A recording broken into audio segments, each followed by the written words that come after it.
बाकी आपके हुक्म की तामील. So we are now going to start with the Oedipus Rex, and before that we'll have to go through Greek theatre. So हम सबको पता है कि जो ड्रामा है that starts, or literature basically starts with Greek, और Greeks के साथ ये चीज़ स्टार्ट हो रही है.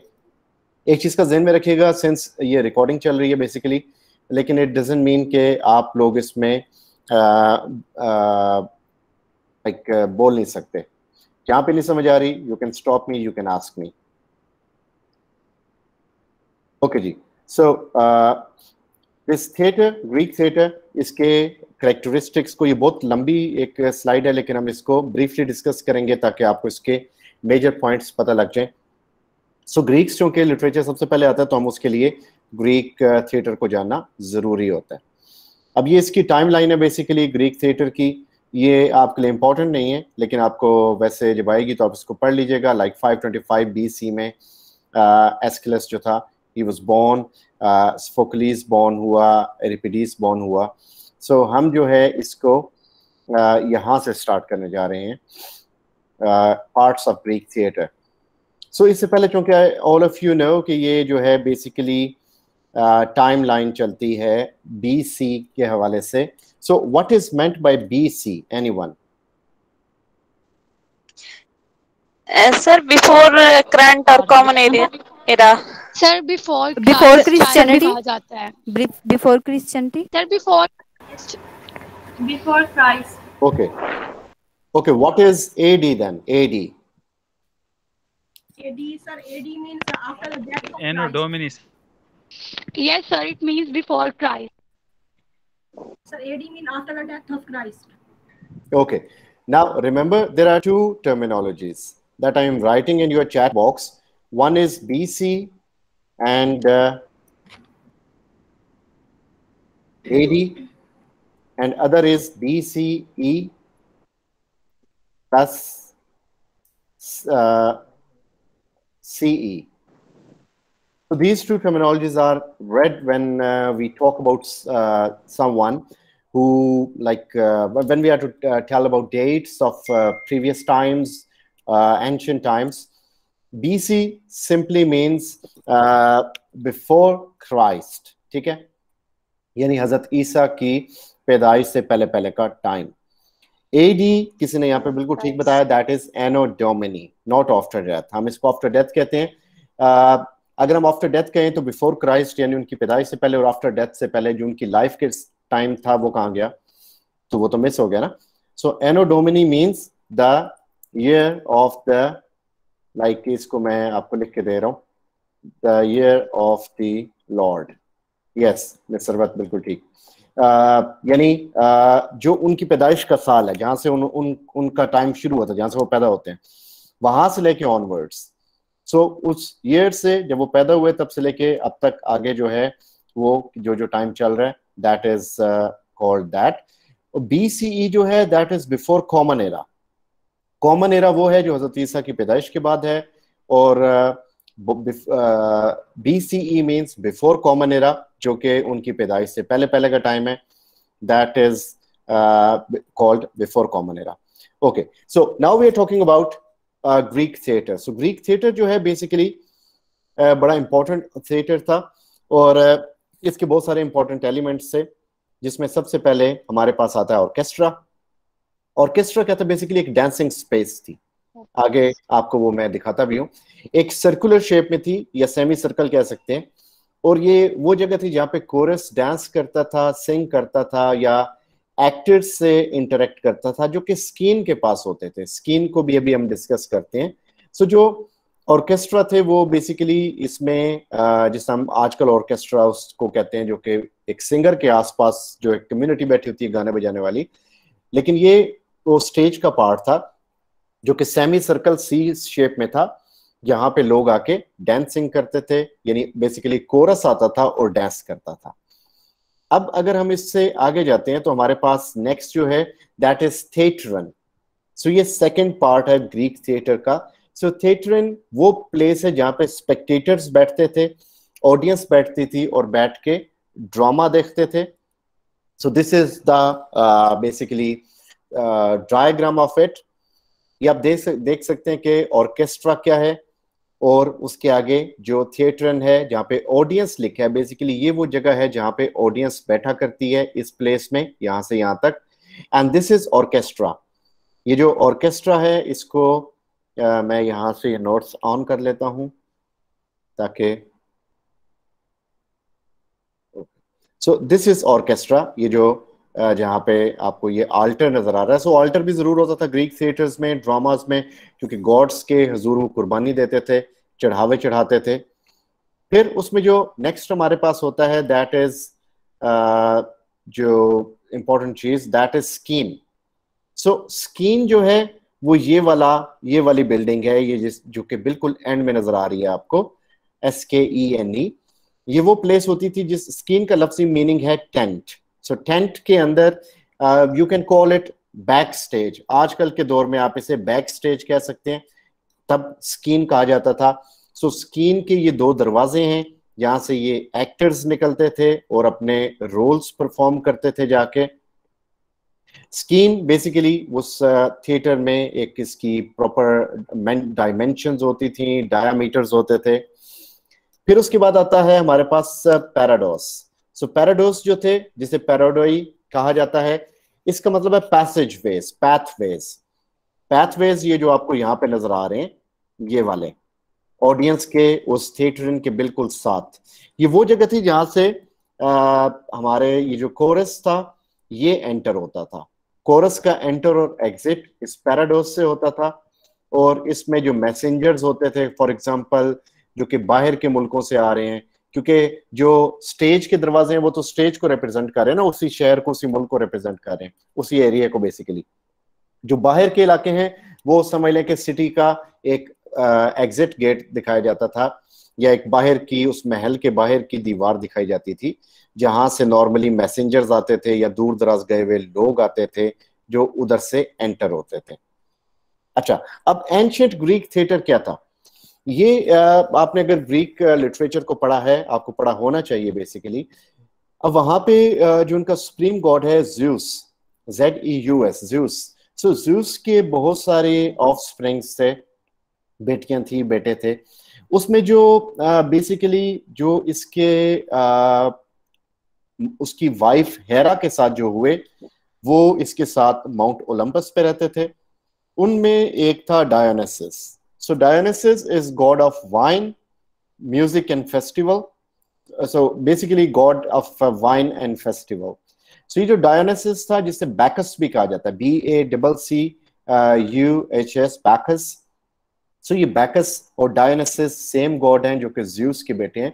So एक सिटी बसाया गया डायनोसिया, जहां पे एथेंस के अंदर फेस्टिवल हुआ करता था इस गॉड का, यानी इस गॉड की याद में, इसको खुश करने के लिए मेला हुआ करता था। लोग उस मेले में जाते थे, एंजॉय करते थे। अब उसी मेले में लोग परफॉर्मेंस देते थे, अपने प्लेस पेश करते थे, और उन लोगों में बेसिकली ये जो एक्टर्स थे ये बड़े इंपॉर्टेंट थे। ये जिसमें हमारे पास थेस्पिस जो है एक एक्टर था, फिर हमारे पास एस्किलस, एरिपिडीज, फोकलीज, ये जो राइटर्स थे ये अपने प्लेस लेके जाते थे। तो जो उनके प्लेस थे ये वहां पे परफॉर्म होते थे। अब उनकी परफॉर्मेंस में बेसिकली जो विनर होता था उन प्लेस में, जिसकी परफॉर्मेंस सबसे अच्छी होती थी उस पूरे फेस्टिवल में, उसे गोट दी जाती थी एज अ प्राइज। सो वहां से ये word tragedy comes from Greek word tragos. ठीक है, ट्रैगोस मींस गोट सॉन्ग, यानी बकरी वाला गाना। तो तब बड़ा लग्जूरियस आइटम था बकरी, आज भी है ईद के टाइम पे, मटन अभी बहुत महंगा है। सो तब भी ये बड़ा महंगा था और बड़ा एक अच्छा गिफ्ट समझा जाता था। सो वहां से ये नाम पड़ा। तो ये बेसिकली उन राइटर्स की वजह से जो कि प्लेस में, जो कि मुख्तलिफ प्लेस परफॉर्म कराते थे वहां पे, और उन प्लेस की परफॉर्मेंस के बाद जो लोग वहां पे, यानी जो राइटर्स विनर होते थे, उन्हें बकरी मिलती थी। तो इस वजह से इसको ये नाम दिया गया ट्रेजेडी का। अच्छा जी, अब ट्रेजेडी में हम देखते हैं बेसिकली 3, यानी जो ग्रीक थिएटर था उसके 3 तरह के प्लेस होते थे। ट्रेजेडी होती थी, कॉमेडी होती थी, और सैटर प्लेस होते थे। तो ट्रेजेडी और कॉमेडी जो है वो एक सेपरेट जॉनरा के तौर पे देखी जाती हैं, सैटर प्लेज को आजकल आप ट्रेजाई कॉमेडी के तौर पे देख सकते हो, लेकिन उस जमाने में ये होता था बेसिकली कि एक कॉमिक मैनर में हम मिथोलॉजिकल क्रिएचर्स को उसके अंदर लेके आते थे। मिथोलॉजिकल क्रिएचर्स आपने देखा होगा कि बहुत सारे ऐसे होते हैं जिनके धड़ जानवर का है, शक्ल इंसान की है, या शक्ल जानवर की धड़ इंसान का। इस तरह के बहुत सारे मिथोलॉजिकल बीइंग्स उस जमाने में यानी माना जाता था कि हुआ करते थे। जी, पैराडोक्स एंट्रेंस सॉन्ग को भी कहते हैं, मैं सरवत, मैं उधर भी आ रहा हूँ। तो बेसिकली क्योंकि ये एंट्रेंस से निकला है इसीलिए उसको पैराडोक्स कहा जा रहा है। ये वो एंट्रेंस थी उन लोगों की। तो यहाँ पे फिर ये जो जितने भी ये मैं उससे बिल्कुल डाइवर्ट हो गया। अच्छा, हम बात कर रहे थे इसकी सैटर प्लेस की। सो ये 3 जॉनरास डेवलप हुए जिसमें कॉमेडी थी, ट्रेजेडी थी और सैटर प्लेस थे। अब थेस्पिस जो था, he is called father of tragedy.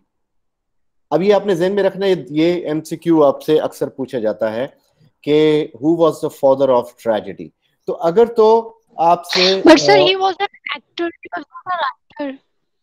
जी, मैं ये बताने जा रहा हूं, अगर आप मुझे मौका दें, कि अगर आपसे ये पूछा जाए कि राइटर के तौर पे कौन है, तो दैट इज एस्किलस। ठीक है, Aeschylus was the first one to write tragedies and Thespis was the first person to perform tragedies. इसने ट्रेजेडीज को परफॉर्म किया सबसे पहले। ठीक है, तो यहाँ पे अगर हम इसको देखें तो यू कैन सी कि ये जो है थेस्पिस, इसकी बेस पे जितने भी बाद में ट्रेजेडी में परफॉर्मर्स आए उनको थेस्पियंस कहा जाता था। सो जितने भी एक्टर्स होते थे दे वर नोन एज थेस्पियंस, क्योंकि जो सबसे इंपॉर्टेंट और प्रोमिनेंट पहला एक्टर था, ही वाज थेस्पिस। सर इस पॉइंट को दोबारा एक्सप्लेन कर दे प्लीज।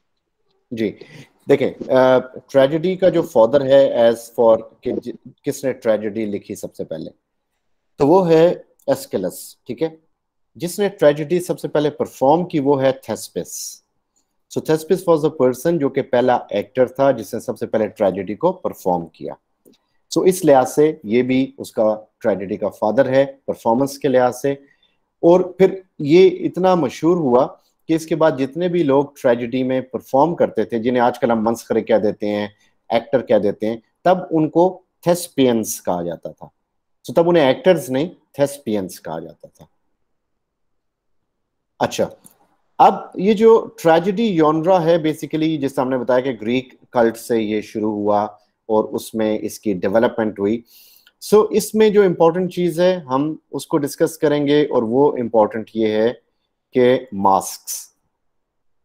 ट्रेजेडी के साथ साथ मास्क्स, या उन इवन कॉमेडी में भी मास्क्स जो थे बहुत ज्यादा इंपॉर्टेंट थे। क्यों इंपॉर्टेंट थे? मास्क्स की बहुत सारी रीजंस थी। नंबर 1, एक रीजन तो ये थी कि सर बिकॉज एक रीजन तो ये थी कि जो मास्क थे बेसिकली वो लोग इसलिए पहनते थे क्योंकि अगर हम बात करें कैरेक्टर्स की, तो सबसे पहले थेस्पियस एक कैरेक्टर था जो आता था, फिर एस्किलस जो है वो 2 कैरेक्टर्स को लेके आया, सोफोक्लिस 3 कैरेक्टर्स को लेके आया, और एरिपिडीज था जिसने फर्स्ट फीमेल प्रोटैगनिस्ट को सामने लेके आया, यानी उससे पहले फीमेल्स नहीं आती थी।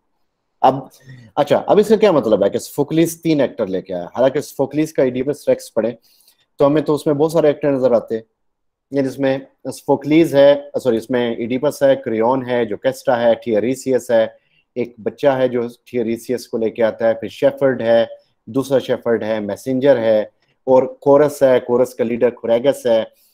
लोग तो बहुत सारे हैं। तो 3 एक्टर्स का मतलब ये था कि स्टेज पे एट अ टाइम 3 एक्टर्स। सो थेस्पियस के दौर में स्टेज पे एट अ टाइम 1 एक्टर होता था। एस्किलस के फर्दर प्लेस में 2 एक्टर्स आए, सोफोक्लिस के प्लेस में 3 एक्टर्स आना शुरू हो गए स्टेज पे। अब 3, ये आहिस्ता आहिस्ता डेवलपमेंट क्यों हुई? पहले 1 था और बाद में 3 क्यों हुए? क्योंकि लोग कम थे, सोसाइटी इतनी ज्यादा डेवलप नहीं थी। अगर आप ग्रीक्स को पढ़ो तो ग्रीक स्टेट्स में छोटे छोटे रियासतों में बटे हुए थे, और उनको इकट्ठा करना या ढूंढना आजकल की तरह, जिस तरह हम देखते हैं कि आप एक बैनर लगाते हो आपको लोग मिल जाते हैं, मीडिया बड़ा स्ट्रांग है, तब ये चीजें नहीं थी। आपको लोग ढूंढने पड़ते थे जो एक्टिंग करें। तो फिर कई दफा ये होता था कि जब एक्टर नहीं मिलते थे तो कई दफा एक ही एक्टर को दूसरा रोल भी करना पड़ता था। तो फिर मास्क की जरूरत पेश आई कि ठीक है, मैं अगर एक किंग का रोल करूंगा तो मैं ये मास्क पहन लूंगा, मैं अगर उसके साथ ही दरबारी का रोल करूंगा तो मैं ये मास्क पहन लूंगा। फिर जब ज्यादा 2 लोग हुए, फिर 3 लोग हुए फोकलीज में, तो हम उसमें देखते हैं कि एट अ टाइम या तो क्रियोन, जुकेस्टा और इडीपस होते हैं स्टेज पे, या क्रियोन, इडीपस और टीरेसियस होते हैं। सो इस तरह चेंज, यानी ये 3 लोग हमेशा मौजूद रहते हैं। जी रबनवाज, आप कुछ पूछना चाह रहे हैं?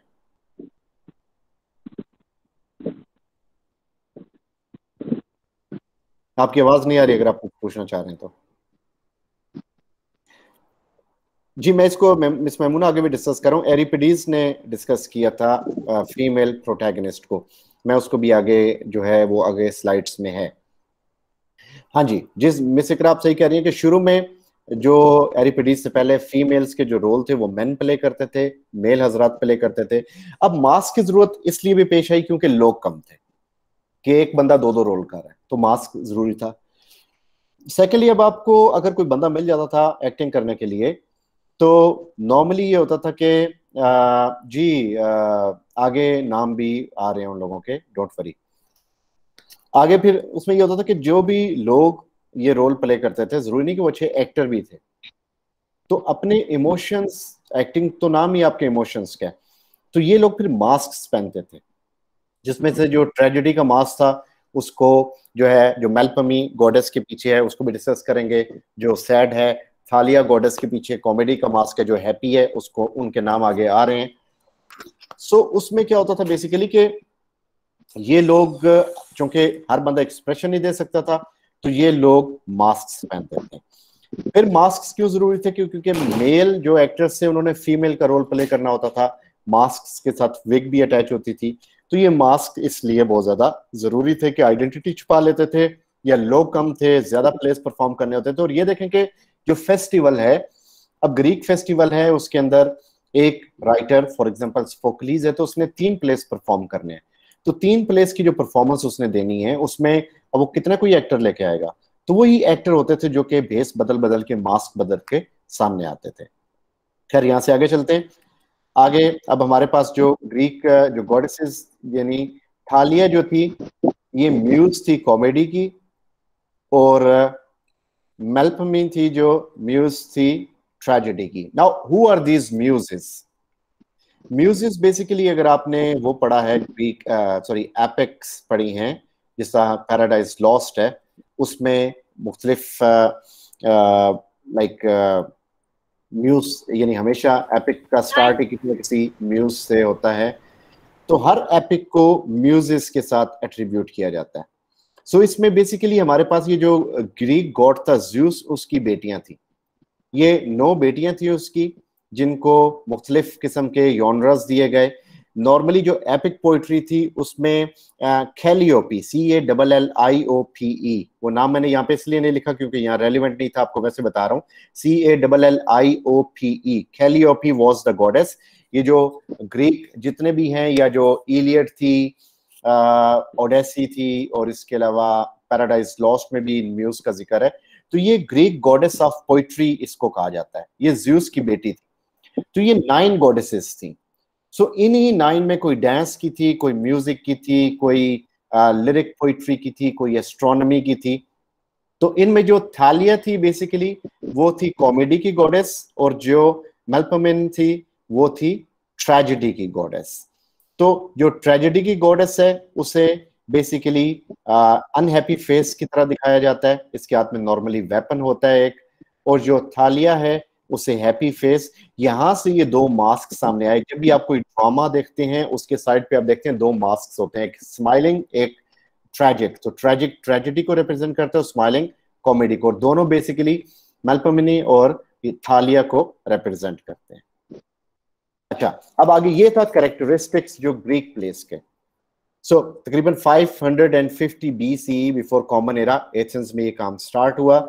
डायनासिस के फेस्टिवल में ये हुआ करते थे प्लेस, और इसमें ट्रेजेडीज जो थी वो बार बार परफॉर्म नहीं होती थी, सिर्फ एक ही बार परफॉर्म होती थी हर मेले के अंदर। तमाम एक्टर्स जो थे शुरू में वो मर्द थे, मेल हजरात थे। अब इसमें और क्या है इंपॉर्टेंट मास्क। अच्छा, अब जो कैरेक्टरिस्टिक्स हैं, जो एक वहां पे जो ग्रीक थिएटर के जो कैरेक्टरिस्टिक्स थे उसमें ये चीजें इंपॉर्टेंट है। Number 1 was prologue. सो हर ग्रीक प्ले के स्टार्ट में प्रोलॉग होती थी। सो प्रोलॉग क्या होता था? एक इब्तिदाइया, एक इंट्रोडक्शन, कि उस प्ले के बारे में थोड़ी सी सेटिंग बताई जाती थी, थोड़ा सा एक थीम दे दिया जाता था, थोड़ा सा एक माहौल क्रिएट कर दिया जाता था। फिर होता था पैराडोस। पैराडोस उस जगह को भी कहते हैं, एंट्रेंस प्लेस को, और पैराडोस उस एंट्रेंस ओड को भी कहते हैं। इसे एंट्रेंस सॉन्ग भी कहा जाता है। सो जी रब नवाज, मैं आपके क्वेश्चन की तरफ आता हूँ। तो एंट्रेंस सॉन्ग भी कहा जाता है। ये एंट्रेंस सॉन्ग होता है जो कि कोरस बेसिकली करता है। अब कोरस जो है, कोरस का एक लीडर हुआ करता है जिसे कोरेगस कहते हैं। नॉर्मली जो ग्रीक्स के अंदर जो प्लेस थे 12 से 15 लोगों का कोरस होता था। कोरेगस उसका लीडर होता था। उसका काम क्या था बेसिकली? कि वो ऑडियंस को रिप्रेजेंट कर रहा होता था बेसिकली, क्योंकि ऑडियंस जब प्ले देख रहे हैं उस थिएटर में बैठ के, तो उनके माइंड में कुछ क्वेश्चंस आते थे, तो उन क्वेश्चंस को एड्रेस करता था कोरेगस, जो कि वो क्वेश्चंस किंग से करता था। सो यहाँ पे बेसिकली जितने भी ये थे एंट्रेंस ओड वगैरह जो इनकी स्टार्ट होती है, उसके बाद बेसिकली जो नेक्स्ट हमारे पास टाइम है, इसको मजीद फर्दर डिवाइड किया जाता है कुछ हिस्सों में, एंट्रेंस ओड को। उसमें जब कोरस स्टेज के ऊपर है और स्टेज के ऊपर कोरस ऑल्टर की तरफ राइट से लेफ्ट को जाता है, तो उसे कहा जाता था स्ट्रोफी। STROPHE, स्ट्रोफी। इसका मतलब है टर्न, घूमना। फिर अगर लेफ्ट से राइट को जाता था आल्टर की तरफ, सो इसे कहा जाता था antistrophe, which means counter turn. और फिर थर्ड नंबर पे होता था ईपोड।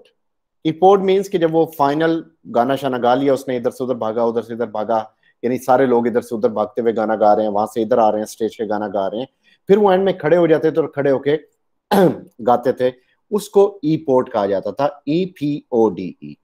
सो ये उसके पार्ट्स थे पैराडोस के।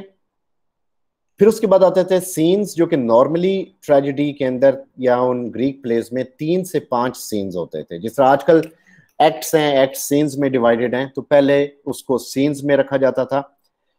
और फिर एक पेयन, जो कि कोरल ओड थी, जो कि डायनासिस की प्रेज में हुआ करती थी, ये हर एक प्ले में नहीं होती थी। फिर एक्सोडस, जो कि एग्जिट सॉन्ग होता था, यानी इस सॉन्ग में कोरस जो होता था, जो लोग होते थे वो गाना गाते थे और प्ले को कंक्लूड करते थे। कोई मोरल लेसन होता था तो वो देते थे और वो मोरल लेसन लोगों तक पहुंचाया जाता था। अब अगर देखा जाए ग्रीक इसके कैरेक्टरिस्टिक्स को, तो प्लॉट सबसे इंपॉर्टेंट चीज होती थी, जिसमें जिसको अरिस्टोटल सबसे इंपॉर्टेंट कहता है। ये भी PPSC में आया MCQ। कैरेक्टर्स जो थे उसमें ट्रेजिक हीरो बड़ा इंपॉर्टेंट था, जो Yes, sir. He जी says जी plot जी is the soul of tragedy. Exactly. तो फिर सेकंड नंबर पे उसके पास था कैरेक्टर्स। अब जो कैरेक्टर्स थे, इसमें जो मेन कैरेक्टर था जिसे ट्रेजिक हीरो कहा जाता है, वो अपनी किसी गलती, जिसको ट्रेजिक फ्लॉ कहा जाता है या हमार्शिया कहा जाता है, उसके जरिए एक बड़ी फॉर्चुनेट पोजीशन से अपने डाउनफॉल का शिकार होता है। फिर उसके बाद थॉट यानी थीम उसका। फिर डिक्शन, कौन सी लिटरेरी डिवाइसेस उसमें यूज की गई, मेटाफर्स वगैरह। फिर सॉन्ग्स होते थे उसमें, जो कि कोरस गाता था, कोरल ओड्स कहा जाता है उन्हें, कोरल सॉन्ग्स भी कहा जाता है। और फिर स्पेक्टिकल, जिसको सबसे लीस्ट इंपॉर्टेंस दी अरिस्टोटल ने। ये भी बड़ा इंपॉर्टेंट MCQ है कि सबसे इंपॉर्टेंट था प्लॉट और सबसे लीस्ट इंपॉर्टेंट था ट्रेजेडी में स्पेक्टिकल। यानी स्पेक्टिकल मींस नजारा, सीन, बैकग्राउंड। उस जमाने में कोई इतना ज्यादा बैकग्राउंड नहीं बनाया जाता था कि महल है तो महल का सीन पीछे नजर आ रहा हो, क्योंकि बड़ी मेहनत चाहिए होती थी, लाइव परफॉर्मेंस होती थी, तो सबसे कम तवज्जो इस पे दी जाती थी। अब जो थेस्पिस था, he brought first actor, he was himself for the first actor. Aeschylus, जो कि राइटिंग ऑफ ट्रेजेडी का बानी है, वो सेकंड कैरेक्टर लेके आया, यानी 2 कैरेक्टर लेके आया एट अ टाइम स्टेज पे। फोकलीज 3 कैरेक्टर लेके आया एट अ टाइम स्टेज पे। एरिपिडीज, लिखने में यूरिपिडीज है लेकिन इसको हम एरिपिडीज बोलते हैं। एरिपिडीज फीमेल प्रोटैगनिस्ट लेके आया, कि फीमेल, जैसा इलेक्ट्रा आपने सुना होगा, सो इलेक्ट्रा एक बड़ी इंपॉर्टेंट मिथ है। सो यहाँ से अब मैं आंसर दूंगा रब नवाज साहब के क्वेश्चन का। सो आपका क्वेश्चन था कि why are myths so important and famous in Greek literature. अच्छा जी मिस अस्मा, मैं आपके क्वेश्चन को भी एड्रेस करता हूँ। मिथ्स इसलिए फेमस हैं क्योंकि मिथ्स बेसिकली वो स्टोरीज हैं, ये वो स्टोरीज हैं जो कि उनके पुराने अकायद पे मबनी हैं, और ये वो अकायद हैं जो कि उस जमाने में लोगों में बहुत ज्यादा फ्लॉरिश थे। और फिर ये हुआ कि उन मिथ्स को, मसलन आप लोगों में से एक क्वेश्चन है कि आपको इस क्वेश्चन का आंसर मिल जाएगा, रेनेसांस को हम क्यों कहते हैं रिवाइवल ऑफ लर्निंग? क्योंकि सर उसमें नॉलेज ऑलरेडी ये जो सारा यानी जो मेन एलिमेंट्स थे जी, नॉलेज कैसे हुआ, यानी हम सुनते तो हैं कि नॉलेज हुआ, लेकिन कैसे नॉलेज हुआ रिवाइव? सर राइटर्स ने भी इम्पोर्टेंट इसमें प्ले किया था। राइटर ने ऐसे जो राइटिंग लिखी थी जिससे लिटरेचर भी हर चीज रिन्यूएबल होती थी।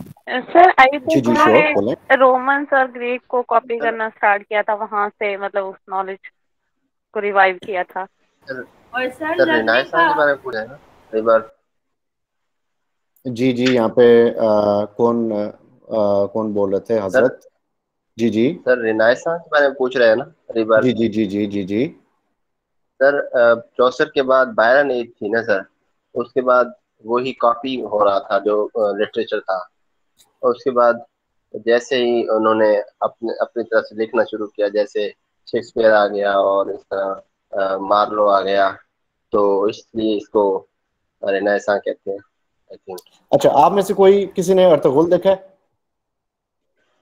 Yes sir. यस। अब आपने अर्तुगरुल देखा ना, तो आप उसमें देख रहे होंगे कि वो आहिस्ता आहिस्ता जो है वो उसको यानी कॉन्स्टेंटिनोपल को कंकर करने जा रहे हैं, जो कि बेसिकली हज़रत सल्लम की बशारत थी को इंट्रोड्यूस करवाया था। जी सर देखा है। जो इस कॉन्स्टेंटिनोपल को फतह करेगा वो जनती एक आर्मी होगी। सो उसमें बेसिकली ये जो लोग थे उसमें ये बहुत सारे लोग गए, और उसमें ये जो सुल्तान यानी जो थे सुल्तान मोहम्मद फातेह, वो उस आर्मी को लीड कर रहे थे। खैर जब वो फतह हुआ तो उस वक्त वहां पे बहुत सारे ग्रीक जो थे स्कॉलर्स मौजूद थे, ठीक है। रिनाइसेंस के आने की बहुत सारी वजूहत थी। इटली में ये ऑलरेडी बहुत पहले आ चुका था, यूरोप में ये मौजूद था, इंग्लैंड में ये बाद में आया। तो इंग्लैंड में बेसिकली जब ये आया तो उसमें जब ये रोमन एम्पायर से ये सारा यानी ख़त्म हुआ, वहाँ पे पाकिस्तान यानी ऑटोमन्स की हुकूमत आ गई, और वहाँ से स्कॉलर्स जो थे ग्रीक्स वो भागे, तो वो पूरी दुनिया में फैल गए। और उनके जो मैन्युस्क्रिप्ट्स थे उनके पास, ये सारे ये जो इडीपस हम पढ़ते हैं या अगामेम्नॉन पढ़ते हैं, ये सारे वर्क्स जो थे उनके पास वो वहां से दुनिया में फैले।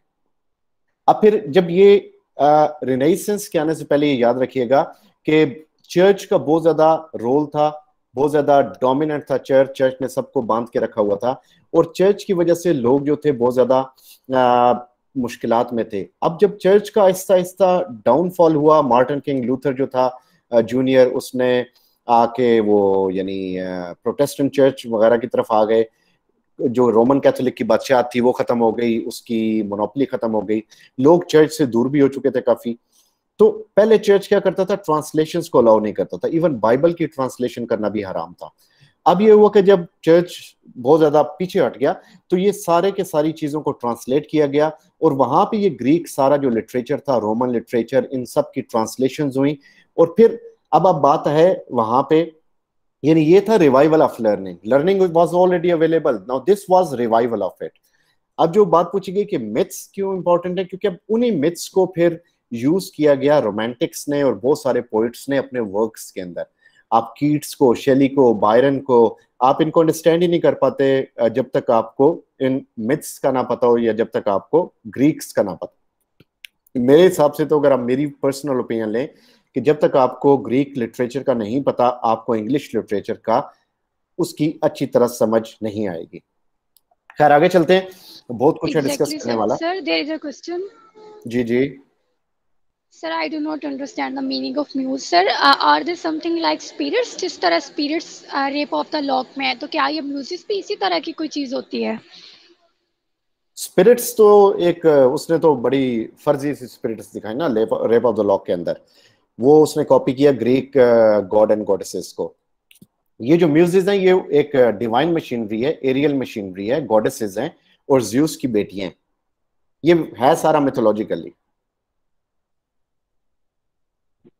उसने बेसिकली उनको डोमेन्स दी हुई थी। अच्छा, ये चलते हैं अब इडिपस की तरफ। सो इडिपस रेक्स जो है it is very important play. Any one of you who could tell me the meaning of racks?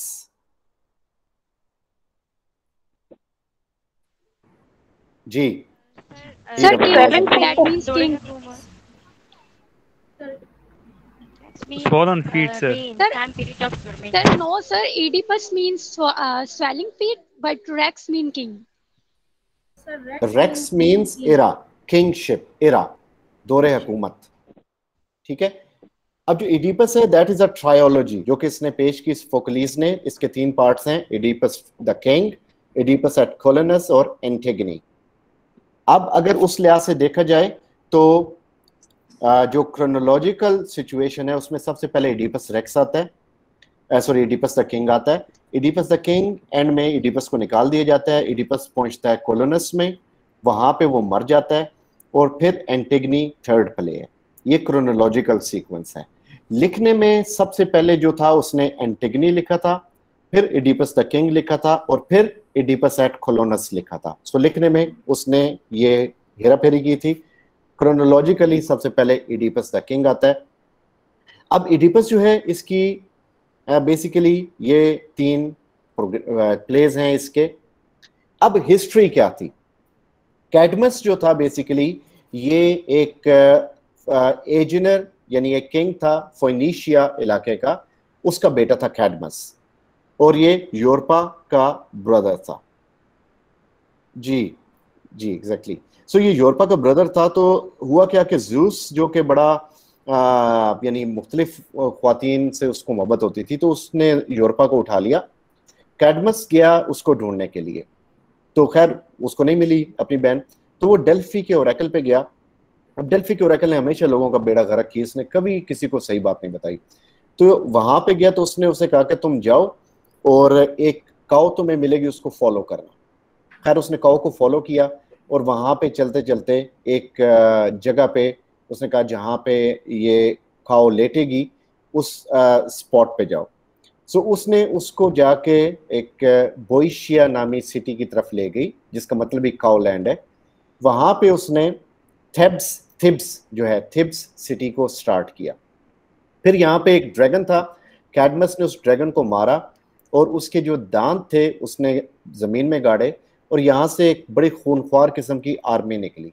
वो आर्मी आपस में लड़ना शुरू हो गई। स्पार्टी उन्हें कहा जाता है, जिससे स्पार्टा वर्ड निकला। स्पार्टन्स और स्पार्टा एक प्लेस भी थी। तो वहां से फिर उसने वो जो लोग थे वो सारे लड़ते लड़ते मर गए। 5 लोग बचे उनमें से। इन्होंने कैडमस को हेल्प किया एक कैडमिया बनाने में, एक सिटाडेल बनाने में, और वहां पे फिर ये थेब्स सिटी आबाद हुआ जहां पे ये लोग आके रहे। सो बेसिकली कैडमस था जिसने इस सिटी को स्टार्ट किया। उसका बेटा था पॉलीडोरस, उसका बेटा था लेप्डकस, उसका बेटा था लायस और उसका बेटा था इडिपस। अब लायस ने क्या किया? लायस चूंकि ये कैडमस पॉलीडोरस के बाद हुकूमत इनसे चली गई और लायस जो बच्चा था उसे भागना पड़ा, तो इसने एक पड़ोसी मुल्क में पनाह ली। तो वहां पे एक किंग के बेटे के साथ इसने कुछ ऐसा गलत फेल किया कि इसको कर्स किया गया कि तुम्हारा बेटा पैदा होगा जो तुम्हें मारेगा और तुम्हारी वाइफ से शादी करेगा। खैर उसके बाद क्या हुआ? इडिपस पैदा होता है। जब ये वापस आ जाता है अपने थेब्स में हुकूमत शुरू कर देता है। सो इडिपस को इन्होंने बांध दिया एक पत्थर से उसके पाँव से, ताकि ये हिल ना सके, और चट्टानों पे छोड़ दिया और वहां पे इसके पाँव सूजना शुरू हो गए। और इसके नाम का मतलब ही है स्वलन फुट, यानी सूजे हुए पाँव वाला। तो खैर ये इडिपस बहरहाल वापस आया। वो आगे जो स्टोरी है वो उस स्टोरी पे हम एक तेज नजर मारते हैं कि इसमें क्या होता है। सो जो स्टोरी है वो शुरू होती है कि इडिपस जो है वो थिब्स का किंग है और वो बेसिकली वहाँ पे एक अपने उस लाइक ये तो बेसिकली उसकी हिस्ट्री है। जब प्ले जो है वो सारा इकट्ठा होता है और आके एडिपस के पास आके उसे कहते हैं कि हम सारे प्लेग से मारे हुए हैं। प्लेग क्यों आई? क्योंकि वहां पे सिंस हो रहे थे। एक बंदे ने यानी एडिपस ने अपने बाप को मारा हुआ था और अपनी माँ से शादी की हुई थी। अब यहाँ पे आपको पता होना चाहिए कि जब लायस को उसने मारा था तो वहां पे स्फिंक्स नामी एक मॉन्स्टर आके बैठ गया था। सो स्फिंक्स क्या था? जिसका हेड जो था वुमेन का था और बॉडी उसकी लॉइन की थी। वो आके वो आके रिडल पूछती थी हर बंदे से जो कि सिटी में एंटर होता था। सो वो रिडल का जवाब किसी को नहीं आया। थिब्स वालों ने कह दिया जो भी इस रिडल को आंसर करेगा उसको हम किंग बना देंगे और बाय लॉ वो किंग से शादी कर लेगा, क्वीन से शादी कर लेगा। सो इडिपस जब आया तो उसने रिडल पूछी और रिडल ये थी कि what is the thing that moves on 4 legs in the morning, 2 in the day and 3 in the night। So Oedipus को पता था कि ये इंसान की बात हो रही है, मैन के बच्चा होता है शुरू में तो 4 टांगों पे यानी क्रॉलिंग करता है, दिन को 2 टांगों पे और बुढ़ापे में ओल्ड एज में लाठी लेके चलता है। स्फिंक्स ने अपने आप को मार दिया, ये आया और इसने अपनी माँ से शादी कर ली और रूल शुरू कर दिया। अब ये हुआ कि जब उसकी औलाद हुई तो वहां पे प्लेग फैलना शुरू हो गया क्योंकि ये इंसेस्ट हो रहा था, बहुत बड़ा गुनाह हो रहा था जिसका उसको नहीं पता था। सो उस जगह पे लोगों के अंदर तबाही फैलना शुरू हो गई, उनके हर्ड्स मरना शुरू हो गए, मवेशी खराब हो गए, फसलें तबाह हो गई। अब ये लोग जब प्ले शुरू होते तो वो इडिपस के पास आते हैं फरियाद करने के लिए कि तुमने पहले भी हमें बचाया था स्फिंक्स से, अब दोबारा हमें बचा सकते हो तो बचा लो। सो यहाँ से प्ले ओपन हो रहा है। अब जब प्ले ओपन हो रहा है तो ये बड़ी इसमें हम देखते हैं कि यानी इडिपस के अंदर जो गुरूर है, जब वो शुरू करता है अपनी बात, कहता है I Oedipus who bears the famous name. और ये वही इडिपस है जो एंड में कहता है आई इडिपस लाइक क्या उसकी टेक्सचुअल लाइंस हैं इस तरह के, आई Oedipus wretched in his birth, wretched in his marriage and wretched in the blood that he shed with his own hand। So शुरू में वही अपने आप को जी मैं वो इडिपस हूँ और एंड में कहता है मैं वो मुसीबत का मारा इडिपस हूँ। तो एक चेंज देखते हैं हम इसमें कि एक बंदा किस फॉर्चून से नीचे गिरा। सो खैर जो प्ले ओपन होता है तो उसमें ये होता है इडिपस उन्हें तसल्ली देता है कि ठीक है मैंने तुम्हारी मदद करने का सोचा हुआ है और क्रेओन को मैंने भेजा हुआ है जो कि उसका मामू भी लगता है, उसका ब्रदर इन लॉ भी लगता है। सो वो डेल्फी से वापस आता है और कहता है कि gods command us to expel from the land of Thebes and old defilement that it seems we shelter. ये मुझे अपने अम्मे के ज़माने की याद है कि खुदा हमें हुक्म देते हैं कि एक पुरानी बुराई जो हमारे अंदर छुप के बैठी है, जब तक हम उससे निकाल नहीं देंगे ये खराबियाँ ख़त्म नहीं हो। सो यहाँ पे होता है कि प्लेग तभी होगी कि लायस का मर्डरर ढूंढा जाए, उसे मारा जाए। सो इडिपस कहता है कि मैं उसको ढूंढूंगा और ऐलान कर देता है कि जो भी हो, बेशक वो मैं हूं या मेरे घर का कोई बंदा हो, अगर वो मर्डरर निकल आया तो उसे इस शहर से निकाल दिया जाएगा। सो ये ड्रामेटिक आयरनी है कि वो इस चीज को अपने ऊपर तारी कर रहा है। आयरनी की कौन कौन सी टाइप्स होती हैं? कोई एक बंदा बता दे, 3 टाइप्स उसकी एक्सप्लेन कर दे।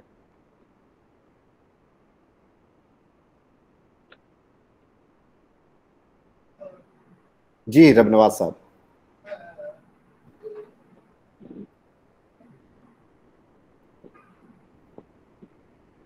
आई गेस आपकी आवाज नहीं आ रही, माइक का इशू है। जी मिस सरवत।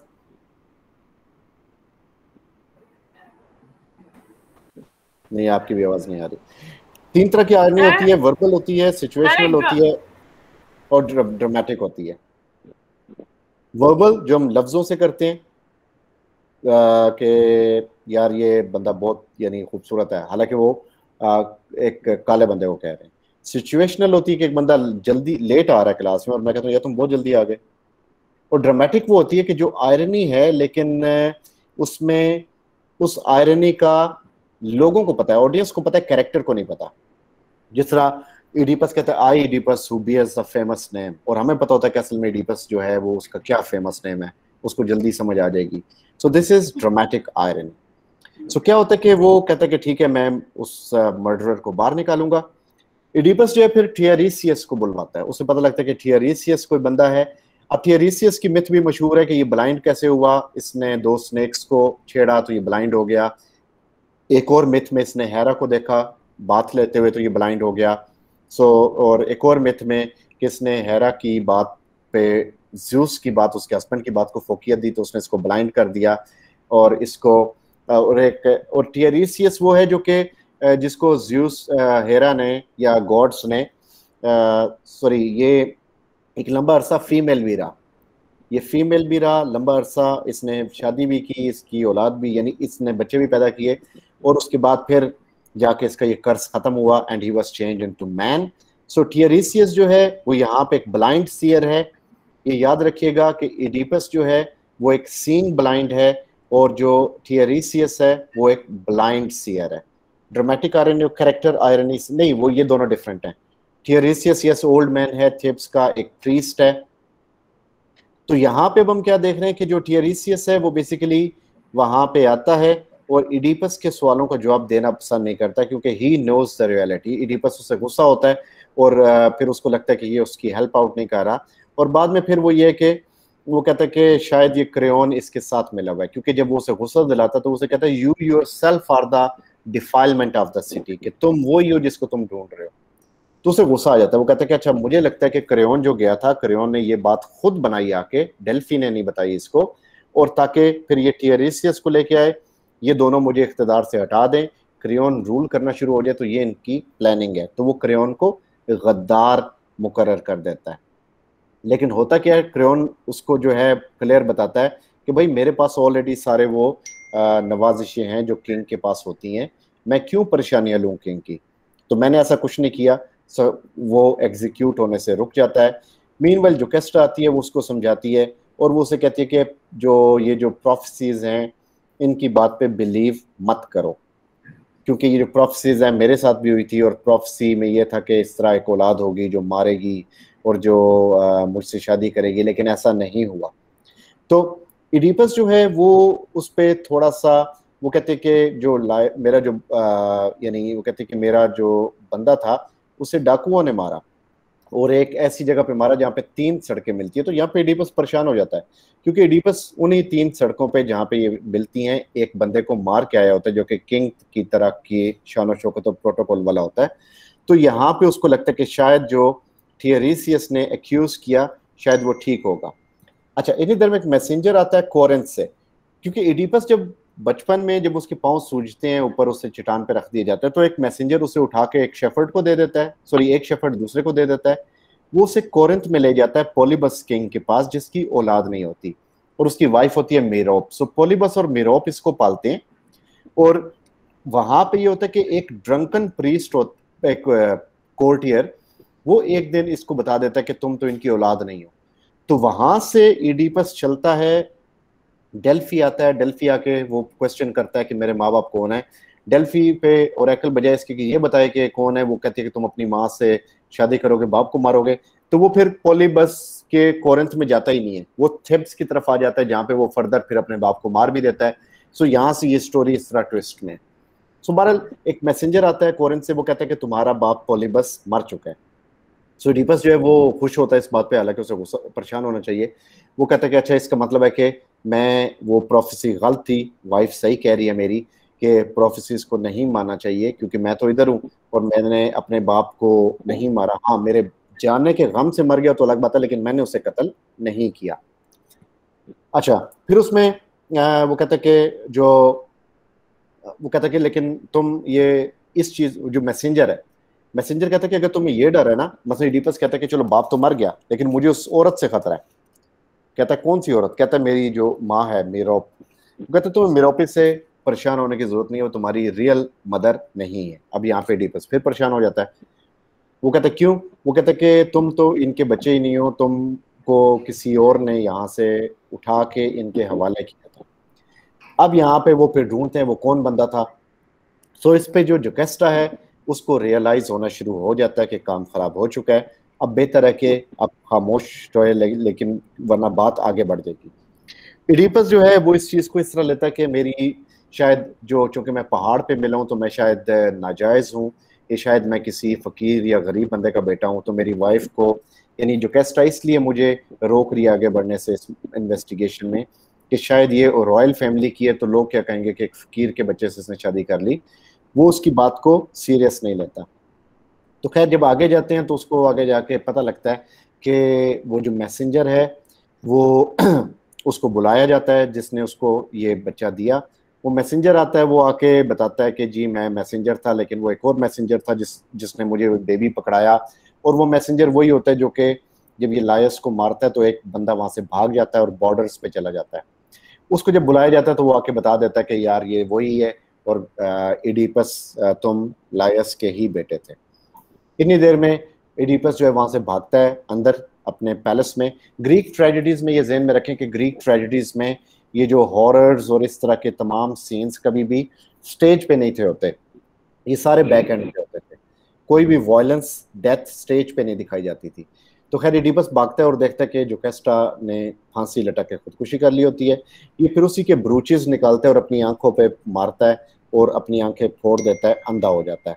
और आखिरी सीन में ये निकलता है वहां से, चूंकि इसने खुद कहा होता है कि मुझे वहां से निकाल दिया जाए और जो भी कातिल होगा लायस का उसे इस शहर से निकाल दिया जाए।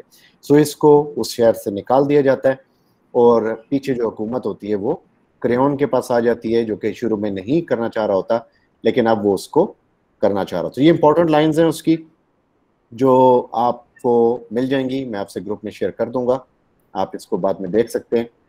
इसमें ये कैरेक्टर्स भी हैं, मतलब इडीपस जो है स्वॉल्नफुट, ही वाज इंटेलिजेंट पर्सन लेकिन साथ ही साथ रैश था, एक स्टबर्न हद तक ब्लाइंड था कि वो देख नहीं सकता था चीज़ों को, डिसरिस्पेक्टफुल था, गॉड्स को नहीं मानता था, इसका प्राइड जो था वो इसका हमार्शिया था जो इसको ले डूबा। So he was a legitimate son but cast away like illegitimate one, so that gave birth to illegitimate acts on the part of the legitimate son. So इसमें verbal irony, situational irony, dramatic irony, ये तीनों आयरनीज use हुई। ये मैं आपको send कर दूंगा, आप इसको देख लीजिएगा। तो अब आते हैं हम थर्ड पार्ट की तरफ जो कि है हमारा हिस्ट्री का पोर्शन। इसमें अगर अभी तक कोई कंफ्यूजन है, कोई चीज़ नहीं समझ आई तो आप लोग मुझसे पूछ सकते हैं, no issue for that.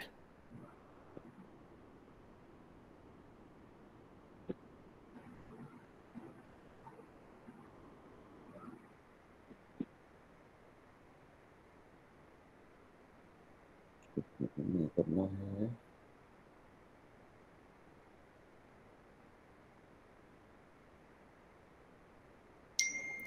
Okay जी। सो ये मैं आपसे स्क्रीन शेयर किए देता हूं।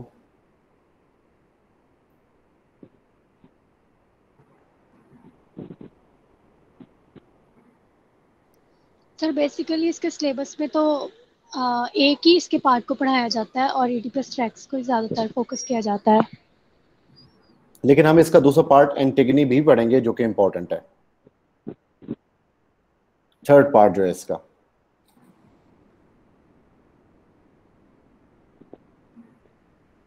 ओके सो यहाँ पे हमारे पास अब है ओल्ड एज, जिसे ओल्ड इंग्लिश पीरियड कहा जाता है। जो ओल्ड इंग्लिश पीरियड है बेसिकली इसमें ये वाली स्लाइड्स मैं आपको ईमेल कर दूंगा, हम पढ़ते हैं दूसरे वाली।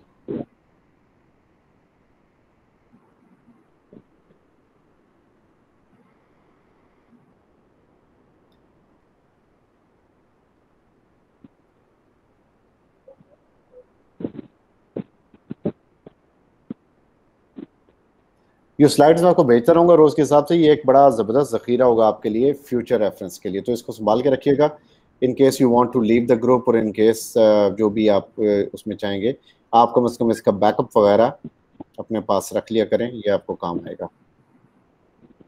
ओके जी, so this is Old English period. So Old English period that is known for the poem Beowulf. Okay, I think instead of story, please we should discuss the question.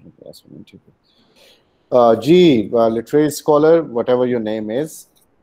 The problem is कि अगर आप subjective, क्योंकि मैंने पहले announce किया था कि मैं सब्जेक्टिव, ऑब्जेक्टिव और MCQ क्वेश्चंस प्लस वो जो है उसको लेके चलूँगा, जो MCQs मैं आपको भेज दिया करूँगा आपके साथ इसी आपके ग्रुप के अंदर। जब तक आपको सब्जेक्टिव की नहीं समझ आएगी आप भूल जाएं कि आप ऑब्जेक्टिव को अटेम्प्ट कर सकते हैं। ठीक है, मैंने जो पहले क्लास पढ़ाई तब भी मेरा यही क्राइटेरिया था कि हमने सब्जेक्टिव पे फोकस किया और हमने इस चीज़ों को देखा, क्योंकि आप में से बहुत सारे लोग हैं जिन्हें आप समरीज भूल चुकी हैं। मुझे कोई इशू नहीं, मेरा टाइम बचेगा। आप लोग जो हैं आप लोग इस चीज़ को अच्छी तरह पॉन्डर कर लें कि आप लोगों ने इनकी डिटेल्स में जाना है या नहीं जाना, या सिर्फ इम्पोर्टेंट क्वेश्चंस डिस्कस करने हैं। सर हम फ्रेशर हैं, हम सर जाना है। सर हम इसकी डिटेल पहले करेंगे। यस सर, डिटेल करेंगे पहले। जी, मेरा भी ये ख्याल है कि डिटेल होनी चाहिए, क्योंकि इंपॉर्टेंट क्वेश्चन तो मैं आपको व्हाट्सएप पे लिख के भी भेज सकता हूँ, उसके लिए क्वेश्चन ये क्लास का होना ज़रूरी नहीं है। सो मेरे ख्याल में डिटेल आपको पता होगी तो आप अच्छी तरह सॉल्व कर सकेंगे। Yes sir. So Old English period starts with Beowulf, which is an epic poem of that time. So ये जो Old English period है इसमें बेसिकली जो हम कहते हैं एंग्लो सैक्सन एज या दैट स्टार्ट्स विद 469 AD, लेकिन जो ओल्ड इंग्लिश पीरियड है बेसिकली वो 600 AD से स्टार्ट होता है, जो कि जिसमें इंग्लिश आ गई थी। तो नॉर्मली जो एंग्लो सैक्सन पीरियड है वो 469 AD से स्टार्ट हो जाता है।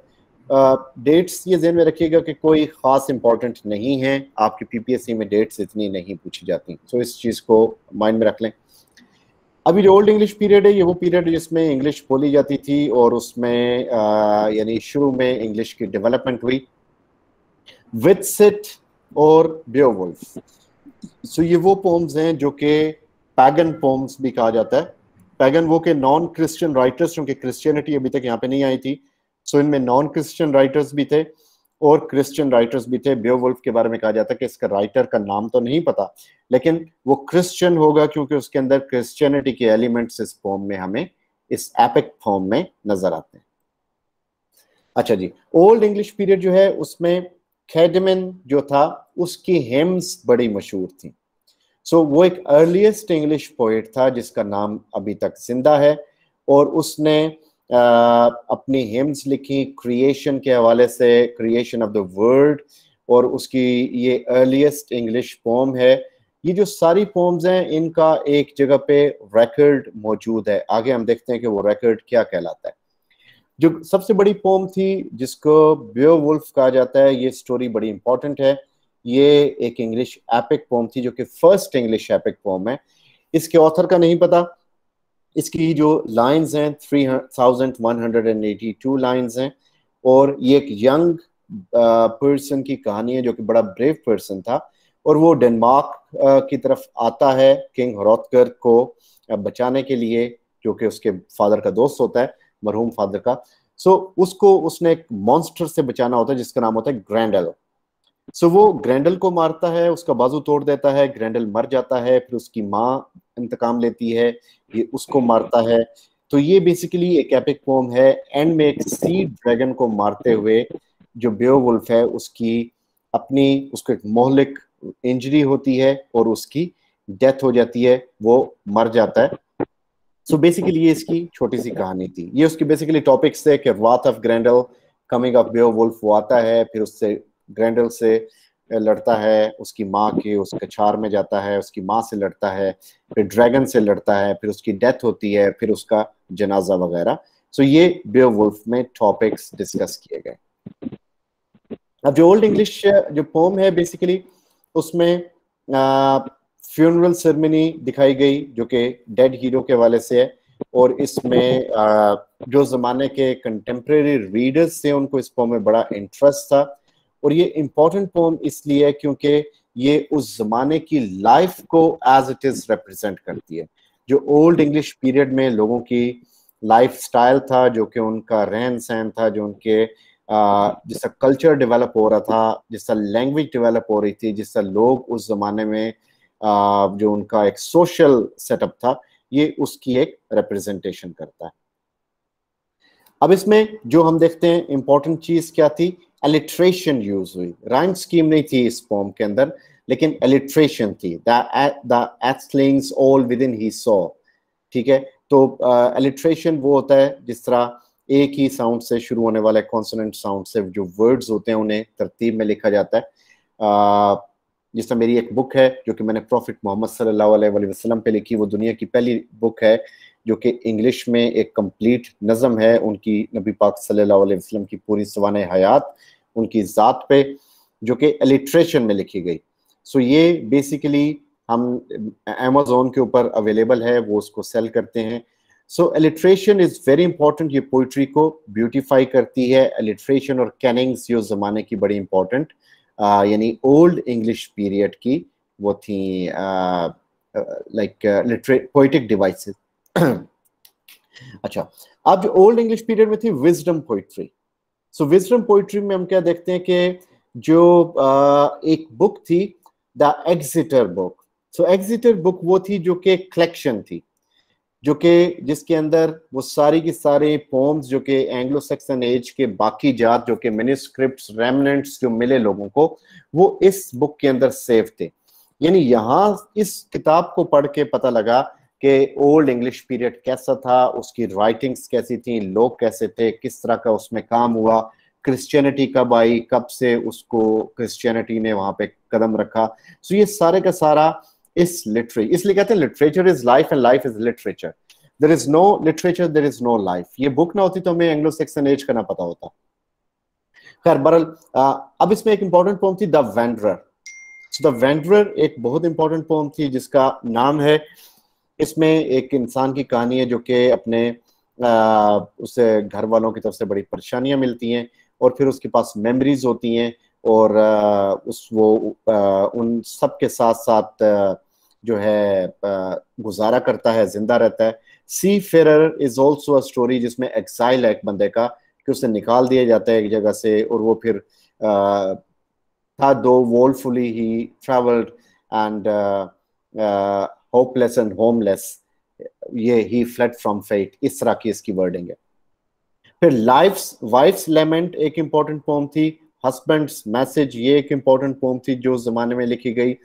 किंग एल्फ्रेड द ग्रेट जो था एक बड़ा इंपॉर्टेंट किंग था, उसकी राइटिंग्स भी बड़ी कॉमन थी, बड़ी मशहूर थी, जो कि आज तक मौजूद यानी सरवाइव किया जिन्होंने और जिनको आज तक पढ़ा जाता रहा। सो बेसिकली इसमें बहुत सारे लोग थे जिन्होंने विजडम पोइट्री किसी एक बंदे ने नहीं लिखी, बहुत सारी, एक कलेक्शन का नाम विजडम पोइट्री था, जो कि इसमें ये सी फेरर भी था, उसके अंदर ये चारों जो नाम लिखे आ रहे हैं they were part of that.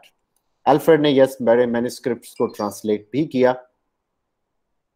फिर उसमें बेओवुल्फ के अलावा विटसिट एक इंपॉर्टेंट पोम थी, Genesis A, Genesis B, Exodus, the Wanderer, seafarer और इसके अलावा डैनियल, एंड्रियस, ये सारे वो वर्क्स से जो कि एंग्लो सैक्सन एज में उस टाइम में लिखे गए। ये द सी फेरर का एक मशहूर है, a man must conquer pride not kill it, and the Wanderer का है, though woefully toiling on wintry seas with churning oars in icy wave, hopeless and homeless he fled from fate। ये भी एक exile की कहानी है। तो अब ये इसमें और क्या था कि क्लासिकल और लैटिन पोइट्री जो थी उसकी बड़ी इंपॉर्टेंस थी कि वहाँ पे जो लॉन्गेस्ट जो थी उस जमाने में पोम्स, वो एक बोइशियस की कंसोलेशन ऑफ फिलोसफी, इसमें फोइनिक्स और एग्जिटर बुक ये भी थी। तो ये 3-4 बेसिकली छोटी छोटी कलेक्शंस थी, ये कुछ बड़ी कलेक्शंस थी पोइट्री की जो कि उस जमाने में मौजूद थी, जिसमें क्लासिकल लैटिन पोइट्री भी थी और जिसके अंदर इंग्लिश लिटरेचर भी यानी उसकी इब्तदाई फॉर्म जो थी इंग्लिश वो भी शामिल थी, जिसके अंदर लिटरेचर लिखा गया उस टाइम में। उस जमाने के जो फेमस राइटर्स थे जो कि नोन है, जिनको अभी तक जाना जाता है, एल्फ्रेड द ग्रेट के अलावा वहां पे हमारे पास एक सिनेवुल्फ था और कैडेमन। सिनेवुल्फ जो था वो रिलीजियस पोम्स लिखता था और उसकी 4 पोम्स जो थी जिसमें Juliana, the fates of apostle, Christ and Elene, ये उसके हवाले से मशहूर हैं।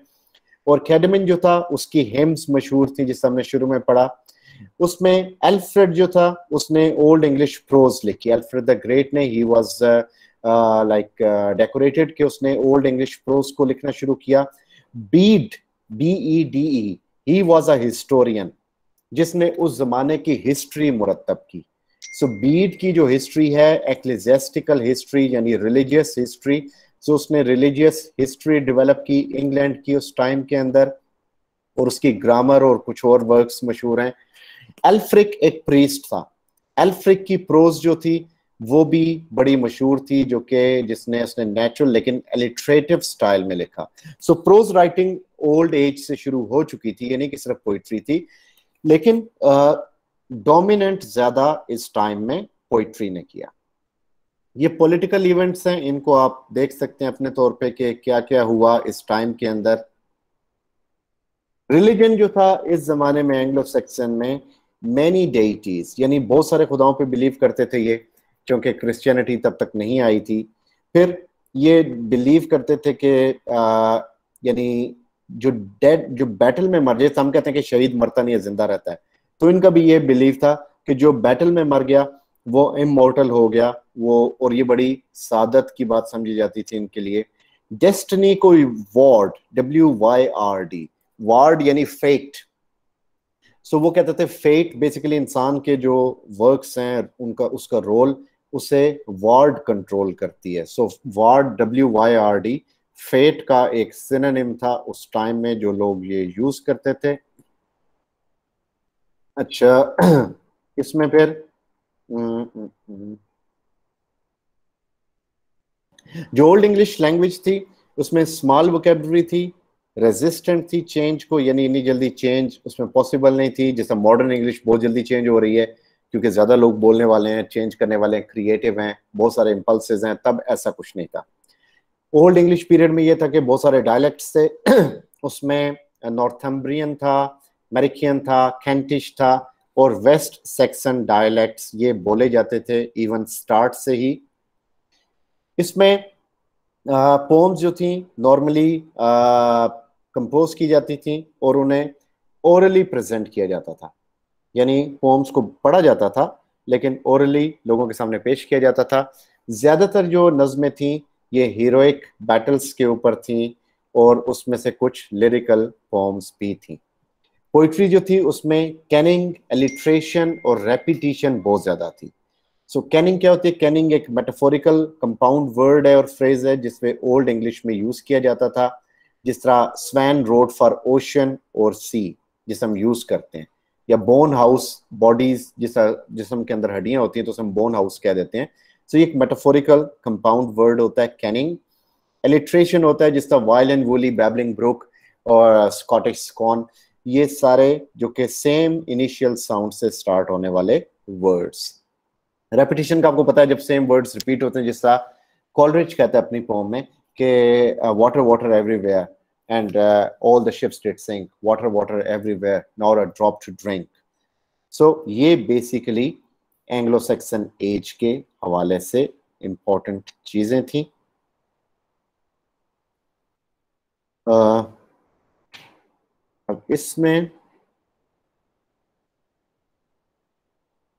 last but not the least, the linguistics portion.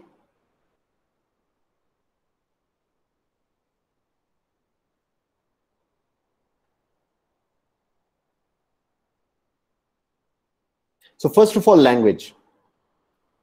Language जो है, लैंग्वेज क्या है? लैंग्वेज को बेसिकली मुख्तलिफ तरीकों से इसको बयान करने की कोशिश की जाती रही है।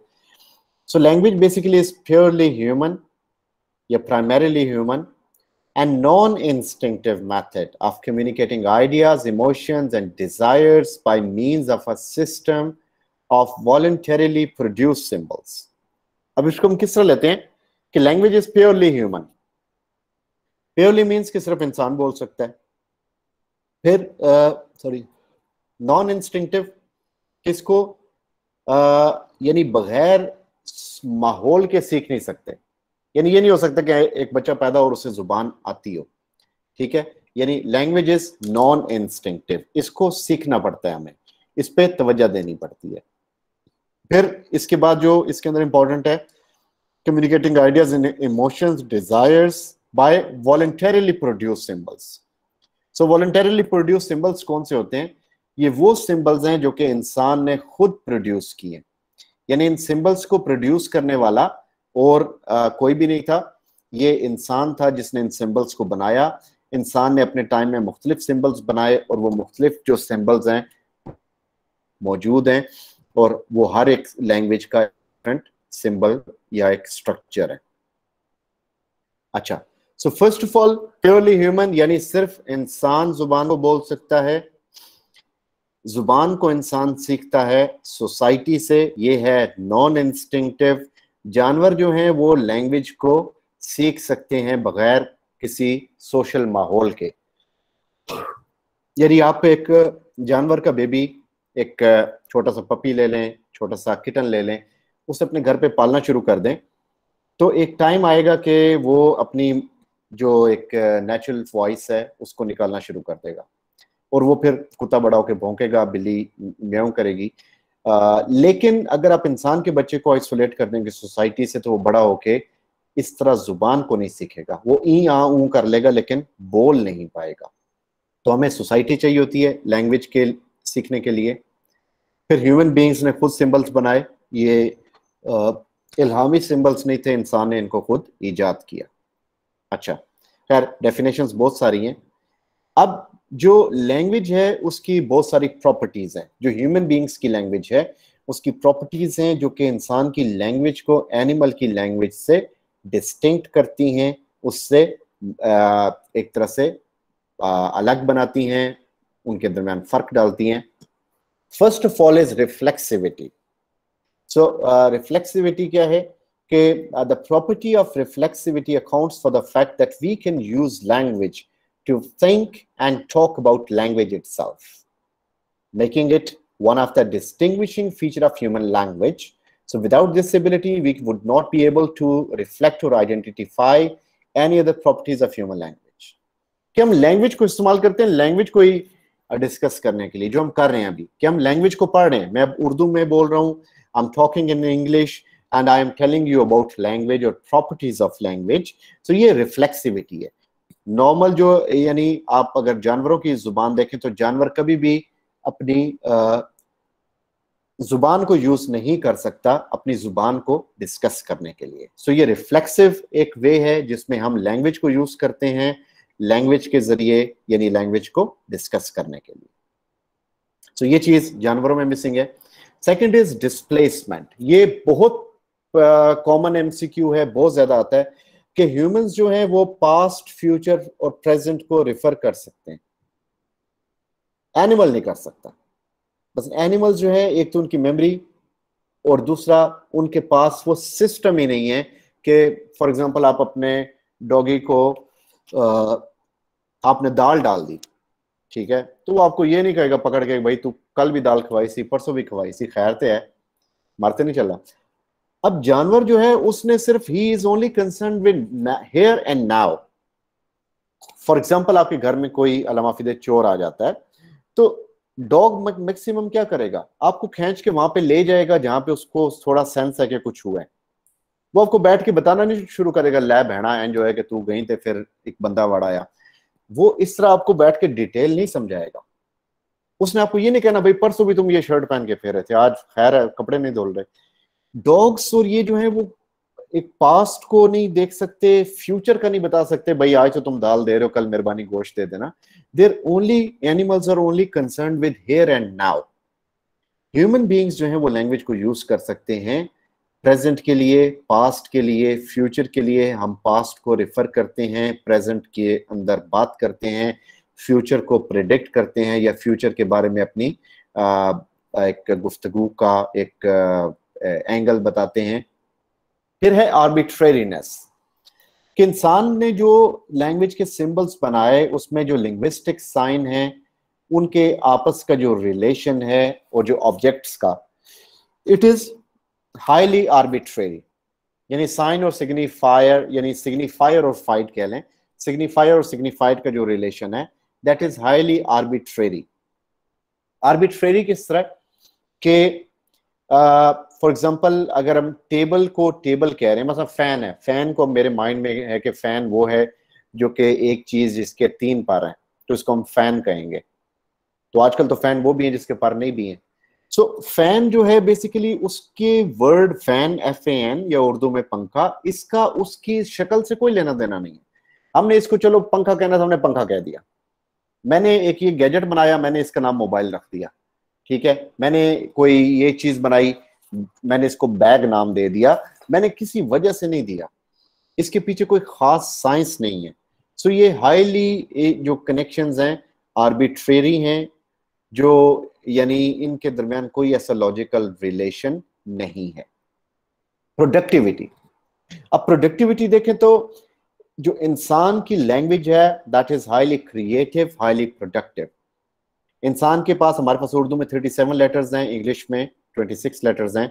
हम इन लेटर्स को यूज करते हैं मुख्तलिफ वर्ड्स बनाने के लिए, फिर मुख्तलिफ सेंटेंसेस बनते हैं और थीसिस और दुनिया जहां की किताबें लिखी गई। और सिर्फ एक हमारे पास फाइनाइट नंबर ऑफ सेट है जिसे हम इनफिनिट नंबर बना देते हैं। सो दिस इज प्रोडक्टिविटी, जो कि लैंग्वेजेस, जो कि एनिमल्स में मिसिंग है।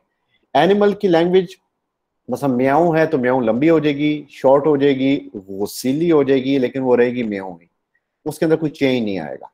सो सिमिलरली जो किसी भी एनिमल की साउंड, कोई चेंज नहीं है उसके अंदर।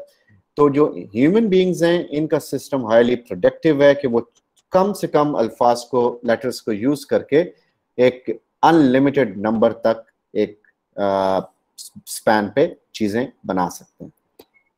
कल्चरल ट्रांसमिशन है कि जो लैंग्वेज है that is transmitted through culture, culture के जरिए ट्रांसमिट होती है। जानवरों की जुबान ऐसे नहीं होती, मतलब आप डॉग को कल्चर से दूर रख दोगे वो फिर भी भौंकेगा, लेकिन इंसान कल्चर से दूर रहेगा, सोसाइटी से दूर रहेगा तो वो कभी भी नहीं बोल पाएगा।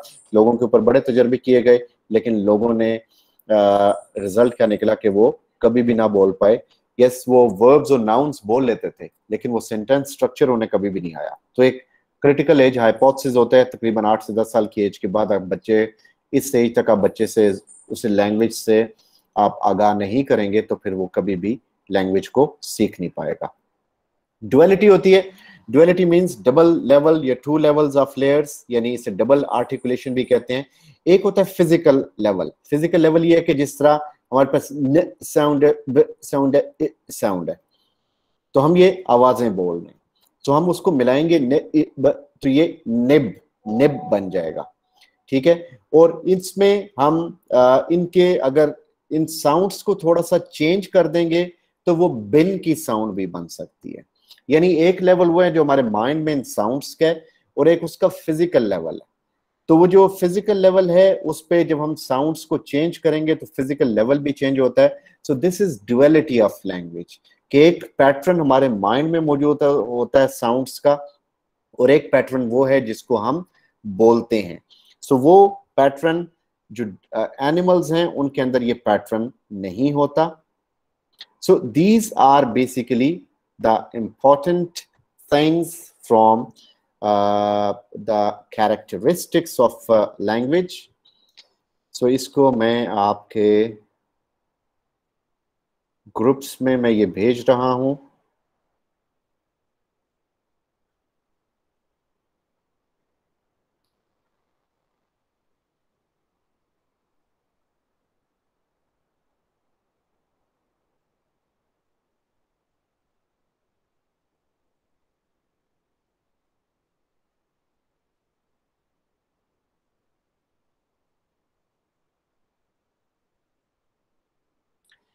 इसमें एक और इसके साथ रिलेटेड भी है, इसका जो part Anglo section old English period का, मैं वो भी सेंड कर रहा हूँ आप लोगों को।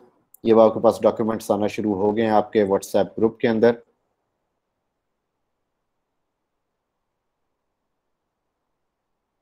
और इसमें ये जो क्यूज हैं ये आ रहे हैं।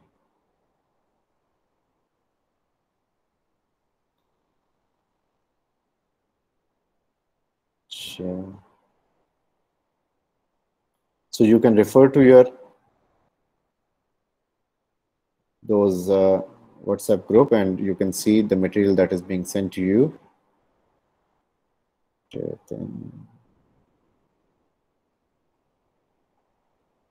Linguistics पढ़ा हमने, linguistics पढ़े।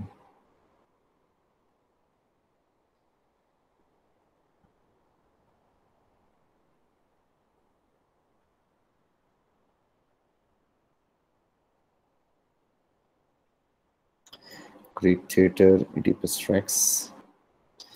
ये भी आ गया आपके पास। So when you feel free you can always go to all these. Still अगर आपको में से कुछ ना समझ आए तो आप मुझसे पूछ सकते हैं। ये मैंने आपको अब जो MCQ फाइल्स हैं वो भी आपको इसमें सेंड कर दिए। सो ये even after the class, even जो भी रिकॉर्डिंग होगी, ये मैं इसको भी क्लोज कर देता हूँ रिकॉर्डिंग को। ये भी रिकॉर्डिंग आपको आ जाएगी। रिकॉर्डिंग में टाइम लगेगा क्योंकि रिकॉर्डिंग प्रोसेस होती है, क्योंकि ये